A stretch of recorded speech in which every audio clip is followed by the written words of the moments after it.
मेरी अभी कुछ देर पहले उनसे बात हुई है। उनका ये कहना है कि सुहेल अफरीदी अपने तयशुदा लाहे अमल से पीछे हटे हैं। ईद से 2 रोज कबल 4 लोगों ने बैठकर पूरा प्लान तैयार कर लिया था कि कैसे आगे बढ़ना है, लेकिन फिर सुहेल अफरीदी ने बगैर एतमाद में लिए अपने फैसले का ऐलान कर दिया। अगर ये सियासी बैक चैनल इसी तरह मुतहर्रिक रहा तो अडयाला से कम एक रिहाई का तो जल्द इम्कान है। उसके लिए बैरिस्टर गौहर कल अडयाला जेल पहुंचने की बजाय कोट लखपत जेल पहुंचे थे।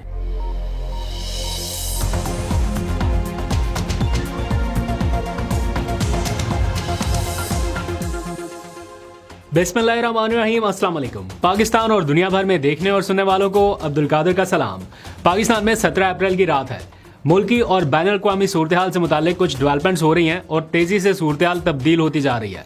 डोमेस्टिक सूरत हाल से मुतालिक भी ऐसी कुछ खबरें हैं। खामोशी से काफ़ी कुछ हो रहा है। कुछ मुलाकातें हैं, कुछ ग्रीन सिग्नल्स हैं और कहीं कहीं पर अपनों की नाराज़गी का सामना भी करना पड़ रहा है। पहले अलीमा खान वर्सेस सलमान अकरम राजा चल रहा था, अभी सुहेल अफरीदी वर्सेस तहरीक तहफ़्फ़ुज़ आईन पाकिस्तान की क़यादत वाला मामला शुरू हो गया है। अंदर की खबर क्या है, मुस्तनद तरीन मालूमात मैंने जानने की कोशिश की, कुछ लोगों से राब्ते भी किए, तो जो हॉर्सेस माउथ से जो इन्फॉर्मेशन मिली है, जिसे कहा जा सकता है कि नाकाबिल तरदीद मालूमात, वो आपके सामने रखने की कोशिश करता हूँ। लेकिन पहले ज़रा जल्दी से मिडल ईस्ट सूरत हाल पर बात कर लेते हैं। ये चैप्टर जल्दी से निपटा के फिर सियासी सूरत हाल एक साथ आपको बताता हूँ, क्योंकि बुशरा बीबी का मामला भी आपको पता है, हस्पताल गई, इलाज हुआ, वापस आ गई और उनकी कुछ रिहाई के हवाले से भी चीज़ें चल रही हैं, कुछ खबरें गर्दिश कर रही हैं, तो उनके हवाले से तफसील से बात करते हैं। लेकिन पहले आ जाइए जरा मिडल ईस्ट सूरत हाल पे। आज ट्रंप की खुशी का दिन है। आज वो ऐलान हुआ जिसका ट्रंप को बेचैनी से इंतजार था और बिलाखिर जंग के 45वें दिन स्टेट ऑफ हुर्मुज़ को खोलने का बाकायदा ऐलान कर दिया गया है।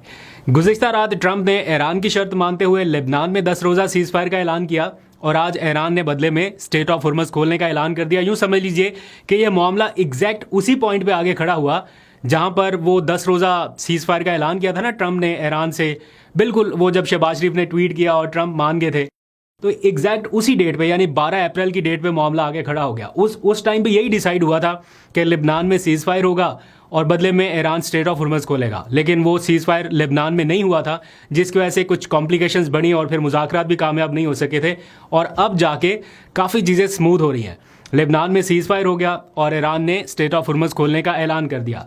लेकिन ये ऐलान तब तक बरकरार रहेगा जब तक सीज़ फायर बरकरार है। इसका ऐलान ईरानी वज़ीर ख़ारजा अब्बास अराग़ची ने अपने ट्विटर पैगाम के जरिए किया।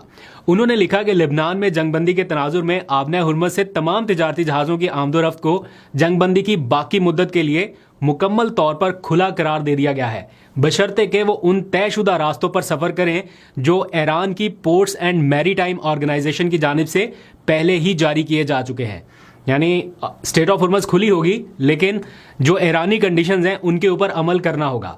इस ऐलान के साथ ही आलमी मार्केट में तेल की कीमतें फौरी तौर पे कम होना शुरू हो गई हैं। कम से कम 10 से 15% तक तेल की कीमतें गिरी हैं। खास तौर पे अमेरिकी मंडियों में भी जो क्रूड ऑयल है वो काफ़ी हद तक कम होता दिखाई दे रहा है। तो यकीनी तौर पे इसका इम्पैक्ट पाकिस्तान की मार्केट में भी आना चाहिए। तो एक्सपेक्ट किया जा सकता है कि अगले राउंड में जब तेल की कीमतों में कोई रद्दोबदल होगा, तो जैसे पहले 12 रुपये फ़ी लीटर इतनी सी कमी की गई थी पेट्रोल की कीमतों में, वो शायद अब कम से कम 50 रुपये तक जा सकती है या जानी चाहिए। देखते हैं हुकूमत क्या ऐलान करती है। फिर साथ ही बल्कि आज की एक और बड़ी डेवलपमेंट हुई, मुझे भूल जाएगा बाद में जिक्र करना। मुल्की तारीख में पहली मरतबा जो पावर सेक्टर के मुलाजमीन थे जिनको फ्री यूनिट्स दिए गए थे, वो अब ख़त्म कर दिए गए हैं। लाहौर हाई कोर्ट ने इस फैसले को तस्लीम किया है जो वफाकी हुकूमत की जानिब से किया गया, और ये एक अच्छा फैसला है। जहाँ पे सारे के सारे बिजली की कीमत अदा करते हैं, वहाँ पे 2-2 हज़ार 1,500 ये यूनिट्स जो हैं कुछ लोगों को बिल्कुल मुफ्त में दिए गए। उनके घरों में तो हर टाइम एसी, एयर कंडीशन, ये सब कुछ चलता है और मुफ्त में सारा कुछ। तो फ्री यूनिट्स जो है, ये सिर्फ मेरा अपना ज़ाती ख्याल ये है कि ये सिर्फ पावर सेक्टर के मुलाजमिन तक की नहीं, अक्रॉस द बोर्ड होना चाहिए। हर जगह पे, चाहे कोई कितने भी बड़े ओहदे पे हो, जब वो मरात ले रहा है, तनख्वाहें ले रहा है और अच्छी खासी पर्क्स एंड प्रिविलेजेस उनके पास जा रही हैं, टेलीफोन भी फ्री कर देते हैं, भाई ज़रूरत क्या है करने की? क्या वो इतनी ज़्यादा तनख्वाहों में ये टेलीफोन का बिल नहीं पे कर सकते या बिजली का बिल नहीं दे सकते? अगर एक गरीब शहरी दे सकता है, गरीब पाकिस्तानी दे सकता है, तो इतने बड़े बड़े ओहदों पे बैठे हुए लोग क्यों नहीं दे सकते? तो ये क्रॉस द बोर्ड होनी चाहिए। एनी हाउ, अभी पावर सेक्टर के मुलाजमिन से ये आगाज़ किया गया। पता नहीं कोई सुनने वाला मुझे बुरा भला ही ना कह रहा हो, लेकिन ये अच्छी बात है। आप तनख्वाह लेते हैं, सारा कुछ लेते हैं, तो ये यूनिट्स वाला जो मामला है बाकी लोगों की तरह आपके साथ भी डील होना चाहिए। एनी हाउ, मिडिल ईस्ट की सारी सूरत हाल पे पाकिस्तान अपना किरदार उसी तरह से कंटिन्यू रखे हुए है। फील्ड मार्शल की कोशिशें, मुलाकातें, सारा कुछ जारी है। तभी तो ट्रम्प बार बार जिक्र कर रहे हैं कि वो पाकिस्तान आने के लिए तैयार हैं। वो जितना उनको इस टाइम इस्लामाबाद और पाकिस्तान याद आ रहा है, इतना कोई और मुल्क नहीं है। और वो बार बार कह रहे हैं कि वो ज़बरदस्त काम कर रहे हैं, और उन्होंने कहा कि हो सकता है मैं मुआहदे पर दस्तखत के लिए खुद पाकिस्तान जाऊं। तो ऐन इम्कान है कि वो जल्द पाकिस्तान पहुंचे। अगर अभी ना आ सके तो मुस्तकबिल करीब में तो यकीनी तौर पर उनका कोई ना कोई विजिट प्लान हो ही जाएगा। शुक्रिया के लिए वो ज़रूर आएंगे पाकिस्तान, देखते हैं। अच्छा, अब आ जाइए ज़रा बात करते हैं मुल्क की दाखिली और सियासी सूरत हाल के हवाले से। इमरान खान के बाद आपको पता है बुशरा बीबी की आंख की बिनाई भी मुतासिर हुई, और गुज़िश्ता रात अल-शिफा आई अस्पताल रावलपिंडी में उनको एडमिट किया गया। 2 घंटे तक उनके आंख के पर्दे की कुछ सर्जरी हुई है, जिसमें पिम्स के डॉक्टर भी शामिल रहे मुआवनत के लिए, और उन्होंने रात अस्पताल में ही गुजारी है। 2 रोज़ पहले मैंने आपको व्लॉग में बताया था कि एम्बुलेंस पहुंची थी अडयाला जेल में उनका चेकअप करने के लिए, और फिर उनकी जो सर्जरी है उसे नागुज़ीर करार दिया गया था डॉक्टर की जानिब से कि ये ज़रूरी है इनकी सर्जरी की जाए। अडयाला जेल के सुपरिटेंडेंट की जानिब से एक बयान भी जारी किया गया है, जिसमें बताया गया कि बुशरा बीबी की दाईं आंख की बिनाई मुतासिर होने की शिकायत मौसूल हुई, जिस पर जेल इंतजामिया ने फ़ौरन माहिरीन चशम को अडयाला जेल बुलाया। उन्होंने चेकअप किया और पता चला कि आंख में रेटिनल डिटैचमेंट की तशखीस हुई है, ये भी कोई बीमारी होगी, और उसके लिए फिर डॉक्टर्स ने सर्जरी का मशवरा दिया। 16 अप्रैल की शाम मरीज़ा को रावलपिंडी के एक निजी अस्पताल मुंतकिल कर दिया गया, जहां उनकी रजामंदी से उनका तिब्बी मुआयना मुकम्मल हुआ और फिर एक सर्जरी हुई। डॉक्टर नदीम कुरैशी, जिन्होंने इमरान खान की आंख का भी मुआयना किया, वही डॉक्टर इस सर्जरी में भी शामिल रहे हैं, और 1 रात तक उन्हें अस्पताल में रखा गया और उसके बाद उन्हें वहां से डिस्चार्ज कर दिया गया, और दोबारा वो इस वक्त जेल में है। आज उनकी फैमिली भी उनसे मुलाकात के लिए पहुंची थी, ताकि ज़रा हालात के बारे में पता चल सके। तो काफ़ी डिस्टर्ब है उनकी फैमिली इस सारी सूरत हाल को लेकर। तो इस सारे मामलात में इस टाइम की जो अपडेट है, जो खबर है, वो ये है कि बुशरा बीबी की अडयाला जेल से जल्द रिहाई के लिए बैक चैनल कुछ राब्ते तेज़ हो गए हैं, और उसमें एक बार फिर से बैरिस्टर गौहर कुछ किरदार अदा कर रहे हैं। और ये अमल अगर इसी तरह से जारी रहा, जैसे ये सारी कोशिशें हो रही हैं, राब्ते हो रहे हैं पसे पर्दा, उनको बताया नहीं जा रहा है, डिस्क्लोज़ नहीं किया जा रहा, अलग बात है, लेकिन अगर ये इसी तरह से जारी रहता है तो खबरों के मुताबिक 1 या ज़्यादा से ज़्यादा 2 महीने में बुशरा बीबी की रिहाई हो सकती है। ये सारा अमल कानूनी तौर पे होगा, यानी उनकी अपील फिक्स होगी। ये अभी जो आपको पता है इस्लामाबाद हाई कोर्ट में चल रहा है ना, इमरान खान प्लस बुशरा बीबी की ज़मानत का मामला, तो उसमें बहुत सारे लोग जो इस चीज़ को बड़े करीब से देख रहे हैं, उनको ये लगता है कि इस सारी सिचुएशन में बुशरा बीबी की ज़मानत तो हो जाएगी। इमरान खान वाला जो मामला है वो शायद थोड़ा सा आगे लंबा चले, क्योंकि असल मसला है ही उनके साथ, तो उनको शायद आईनी अदालत की तरफ जाना पड़े या और थोड़ा प्रोलॉन्ग हो, अगर उनके साथ कोई डील ब्रेक नहीं होती। तो इस सारी सिचुएशन में बुशरा बीबी की रिहाई जो है वो अमल में लाई जा सकती है, सारे कानूनी प्रोसेसेस को मुकम्मल करते हुए। तो बैरिस्टर गौहर खान जो है वो इस सिलसिले में कुछ मुलाकातें और राब्ते कर रहे हैं, और इसीलिए कल अडयाला जेल वो नहीं पहुंचे थे। उनका नाम लिस्ट में था, कल कोई भी रहनुमा नहीं गया था। इनफैक्ट वो कोट लखपत जेल गए, वहाँ पर जो असीरान हैं उनसे भी उनकी कुछ मुलाकातें थीं, फिर जो इनकी फैमिलीज़ हैं उनके साथ भी उन्होंने राब्ते किए। तो कभी इम्कान ये है कि वो इमरान खान की फैमिली को, जो असीरान हैं उनको, उनके लवाहिकीन को साथ इंगेज करके कोई ना कोई मुज़ाकरात का रास्ता निकालने की कोशिश कर रहे हैं, विच इज़ वेरी गुड। अगर आप नहीं कन्फ्रंट कर सकते, इस मोड में नहीं है कि कोई बड़ी मुज़ाहमती तहरीक चला सके, तो फिर ऑब्वियसली ऑप्शन और कोई नहीं बचता कि मुज़ाकरात करें। तो बैरिस्टर गौहर खान जो है वो कर रहे हैं इस सिलसिले में कुछ इकदाम। तो देखते हैं अगर हुकूमत ने भी कोई लचक दिखाई और ये इसी तरह से मामला जारी रहे तो होगा क्या। एक तो बुशरा बीबी की यहाँ से ज़मानत हो सकती है एक गुडविल जेस्चर के तौर पे, और दूसरा कोट लखपत जेल में जितने भी असीरान हैं उनकी रिहाई के लिए अपीलों की समाअत जल्द मुतवक्के है। वो जैसे ही अपीलें सुनी जाएंगी तो उनकी रिहाई हो सकती है। अपील पे अदालत फैसला कर देगी कि इनको फ़िलहाल रिहा कर दिया जाए जब तक ये ट्रायल चल रहा है। तो फिर इस दौरान देखेंगे कि कैसे ये सारी सिचुएशन चलती है। तो कंट्रोल जो है वो हुकूमत के पास रहेगा। अगर कोई गड़बड़ होगी तो वो ज़मानत कैंसिल हो जाएगी, फिर से वापस जेलों में चले जाएंगे। नहीं होगी तो फिर ये मामला इसी तरह आगे चलता रहेगा। तो इस सारी सिचुएशन में एक तो यह ना कि पीटीआई हुकूमत से सीज़ फायर चाहती है कि हुकूमत अब बस करे, सीज़ फायर करे, लेकिन एक सीज़ फायर पीटीआई को अपने अंदर भी करना है। इन सबको मुत्तहिद होकर एक पैगाम देना होगा कि हम सब की अलग अलग कोई 1.5 इंच की मस्जिद नहीं है, हम सब एक ही जगह पे इकट्ठे हैं। पहले आपको पता है अलीमा खान और सलमान अकरम राजा की खबरें आ रही थी, अब अलामा राजा नासिर अब्बास और महमूद अचकज़ई जो है वो सुहेल आफरीदी से कुछ खफा हैं। मैं ये नहीं कहता कि कोई बहुत एक्सट्रीम लेवल की कोई इनकी लड़ाई झगड़ा हो गया, ऐसा कुछ नहीं है, कोई सनसनी नहीं, कोई कुछ नहीं, लेकिन जो फैक्ट है वो मैं आपको बता रहा हूँ कि इन दोनों के तहफ़्फ़ुज़ात हैं। और तहफ़्फ़ुज़ात इसलिए हैं कि वो अभी तक जलसे में शिरकत के लिए राज़ी भी नहीं हो सके। ये जो 19 अप्रैल को जलसा होना है एक दिन के बाद, उसमें अभी तक उनकी शिरकत कोई कंफर्म नहीं हो सकी कि वो जाएंगे। नो एज इफ नो, जो मैंने थोड़ी देर पहले इस व्लॉग से पहले बात की है, तो मुझे इम्कान भी बहुत कम लग रहा है।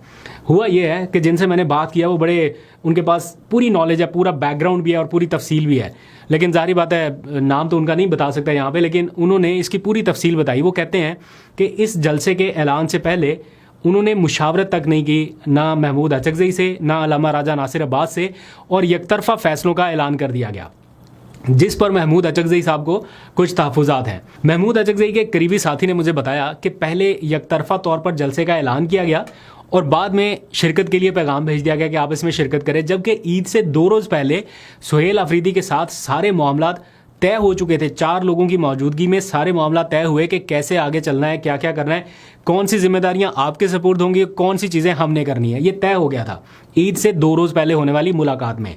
लेकिन बताया गया कि जब ये मुलाकात ख़त्म हो गई और हम इंतज़ार कर रहे थे कि अब ये लाए अमल को फॉलो करना है, तो वो अपने तयशुदा हिकमत अमली से पीछे हट गए। ना सिर्फ वो पीछे हटे, बल्कि 2 बुज़ुर्ग सियासतदानों से की गई कमिटमेंट्स के बरक्स अपने फैसले उन्होंने अनाउंस करके कहा कि अब आप इन फैसलों में हमारे साथ शामिल हो जाएं। तो इस मामले पर महमूद अचकज़ई थोड़े खफा दिखाई दे रहे हैं कि ये बात पहले पूछने की थी, आप अब पूछ रहे हैं, और जो तयशुदा कमिटमेंट्स थी उससे आप पीछे हट गए हैं। जहाँ तक मुझे लग रहा है सुहेल अफरीदी थोड़ी अग्रेसिव पॉलिसी चाहते हैं। वो काफ़ी देर इंतज़ार कर चुके हैं, अब वो चाहते हैं, इधर से अलीमा खान, इधर से सोशल मीडिया, काफ़ी प्रेशर है उनके ऊपर भी, और प्लस उनके अपने साथ भी जो हो रहा है, तो वो चाहते हैं कि वो कोई अग्रेसिव पॉलिसी, कोई मुज़ाहमती पॉलिसी लेके चलें। तो इन दोनों की जो केमिस्ट्री है बुज़ुर्ग क़यादत की और नौजवान क़यादत की, ये शायद कहीं ना कहीं मिसमैच हो रही है, या वो कोऑर्डिनेशन उस तरह से नहीं हो पाई। तो सुहेल अफरीदी का जो मूड है, जो टेम्परामेंट है, वो थोड़ा सा अग्रेसिव है, जारहाना एहतजाजी मंजरनामा जो सारा वो अपने सामने रखते हैं। इसलिए तो ये नहीं कहा जा सकता कि सुहेल अफरीदी ने कुछ ऐसा गलत फैसला ले लिया जिसकी वजह से ये कोई नाराज़गी हो गई। हाँ, ये ज़रूर है कि सुहेल अफरीदी ने काफ़ी देर इंतज़ार किया कि जो ये हिकमत अमली अडॉप्ट कर रहे हैं, देखते हैं कि इसका कोई फ़ायदा निकलता है या नहीं। तो जो एक्सपेक्ट किया जा रहा था वो ये था कि ये बुज़ुर्ग क़यादत जो है, ये कोई ना कोई वे फॉरवर्ड निकालेगी, कोई ब्रेक थ्रू होगा, कहीं राब्ते इस्टेब्लिश हो जाएंगे। तो वो डेडलॉक जैसी सिचुएशन तो जूं की तू बरकरार रही। वो अपोजिशन लीडर बन के भी इमरान खान से मुलाकात नहीं कर सके, कोई ब्रेक थ्रू नहीं हो सका। तो इसलिए फिर सुहेल अफरीदी ने यह सोचा होगा कि हम फिर अपने उस पर जाते हैं। और वैसे भी चूँकि इनका एक इत्तेहाद है ना इमरान खान के साथ, तहरीक तहफ़्फ़ुज़ आईन पाकिस्तान का, तो ये ज़रूरी भी नहीं हो सकता कि जो फैसले तहरीक तहफ़्फ़ुज़ आईन पाकिस्तान चाहे एग्जैक्ट वही पीटीआई करे। पीटीआई एक इंडिपेंडेंट पार्टी है, वो अपने फैसले कर सकती है। तो इस सिलसिले में थोड़ी सी मिसकम्युनिकेशन है। अगर ये बैठ के कहीं एक ही जगह पे चीज़ों को सॉर्ट आउट कर लें तो बेहतर होगा। और एक मुलाकात इनकी मेरा ख्याल अगर सुहेल अफरीदी की और तहरीक तहफ़्फ़ुज़ आईन पाकिस्तान की क़यादत की हो जाए तो फिर मामला बेहतर हो सकते हैं। अदरवाइज़ ये जो लड़ाई झगड़े या इख्तलाफात हैं या नाराज़गी की खबरें आप कह लीजिए, लड़ाई झगड़े नहीं मैं कहता, वो बहुत एक्सट्रीम हो जाता है। ये नाराज़गी या खफगी की जो खबरें हैं ये डैमेज कर रही हैं पीटीआई को। तो इस सारी सूरत हाल के बावजूद तहरीक तहफ़्फ़ुज़ आईन पाकिस्तान के जिन रहनुमाओं से मेरी बात हुई, उन्होंने कहा कि तहफ़्फ़ुज़ात ज़रूर हैं, लेकिन हमारा इमरान खान के साथ इत्तेहाद हर सूरत बरकरार रहेगा। और एक चीज़ की उन्होंने वजाहत की है कि जो खबरें चल रही हैं कि अलीमा खान के बयान की वजह से महमूद अचकज़ई कोई नाराज़ हो गए या दिस एंड दैट, उन्होंने कहा ऐसा बिल्कुल नहीं है। अलीमा खान की वो उसी तरह से इज़्ज़त करते हैं, उनकी बहनों की, इमरान खान की, उनकी फैमिली की इज़्ज़त बरकरार है, और वो उसी तरह से रिस्पेक्ट करते हैं जिस तरह से उनकी जानिब से मैसेजेस दिए गए। और मैंने ख़ुद भी देखा है अलीमा खान ने कई मौक़ों पर, बल्कि जब वो बनी गाला गए थे अल्लामा राजा नासिर अब्बास और महमूद अचकज़ई, तो अलीमा खान ने उनको बहुत एहतराम के साथ डील करते हुए कहा कि हम आपकी बहुत इज़्ज़त करते हैं, हमारा भाई आपकी बहुत इज़्ज़त करता है और आपके यहाँ आने से हमें हौसला मिलता है। तो महमूद अचकज़ई और अलीमा खान के दरमियान जो खबरें चल रही हैं कि इसकी वजह से नाराज़गी है, वैसा बिल्कुल नहीं है। हाँ, सुहेल अफरीदी के यकतरफा फैसले जो हैं, जो कि उन्हें लगता होगा कि ठीक हैं, उस वजह से थोड़ी सी सिचुएशन ख़राब है। बहरहाल जल्द ठीक हो जाएगी। हमारे एक दोस्त हैं वसीम मलिक साहब, आज मैं उनका ट्विटर अकाउंट देख रहा था, उन्होंने बड़ी ज़बरदस्त तहरीर लिखी है। वो कहते हैं कि इस वक्त पाकिस्तान आलमी सतह पर अमन के सफ़ीर के तौर पे जाना जा रहा है। ईरान और अमेरिका के दरमियान हम कशीदगी कम करा रहे हैं, मुआहदों की कोशिशें हो रही हैं, दुनिया में सही बल्ले बल्ले हो रही है, जो बतौर पाकिस्तानी यकीनन हमारे लिए बाइस फ़ख्र है और सब इसको अप्रिशिएट कर रहे हैं। लेकिन सवाल ये पैदा होता है कि क्या ये सिर्फ दूसरों के लिए है, दूसरे मुल्कों के लिए है, अपनों के साथ ये सारा कुछ नहीं हो सकता एक ऐसे वक्त में जब साबिक वज़ीर आज़म इमरान खान और उनकी अहलिया कैद तन्हाई जैसी सिचुएशन का शिकार हैं, फिर सेहत का मामला दोनों का ख़राब हो रहा है, बैक वक्त दोनों के साथ ये सारी सिचुएशन है, उनके वकला ख़ानदान तक रसाई बंद है, ख़ानदान को एतमाद में लिए बगैर ये ऑपरेशन हो रहे हैं, इलाज मुआवजे हो रहे हैं। फिर लाहौर की अगर क़यादत को देखा जाए, डॉक्टर यास्मीन राशिद से लेके एजाज चौधरी, मियाँ महमूद रशीद, उमर सरफराज चीमा, शाह महमूद कुरैशी, इनमें से कौन सा शख्स ऐसा है जो इस हालत के दौरान हस्पताल ना पहुंचा हो? सबके सभी बीमार हैं, सबका कुछ ना कुछ कोई ना कोई इलाज मुआवजा हुआ। बल्कि एजाज चौधरी के हवाले से तो ज़्यादा अपडेट्स आ रही हैं कि वो बहुत ज़्यादा बीमार हैं। इस सारी सिचुएशन के बावजूद बल्कि जो वर्कर्स हैं वो भी कितने अरसे से जेलों में हैं और उनके जो अपीलें हैं वो नहीं सुनी जा रही। तो अगर अमेरिका या इसराइल या लेबनान के दरमियान ये सारा सीज़ फायर हो सकता है या ये ज़रूरी है, तो क्या अपने लोगों के साथ एक सीज़ फायर नहीं हो सकता, एक दाखिली सीज़ फायर, उनके बुनियादी हकूक़ के लिए, आइन की बहाली के लिए, इन सारे मामलात के लिए? अभी तक के लिए इतने। अपना बहुत सा ख्याल रखिए। अल्लाह हाफ़िज़।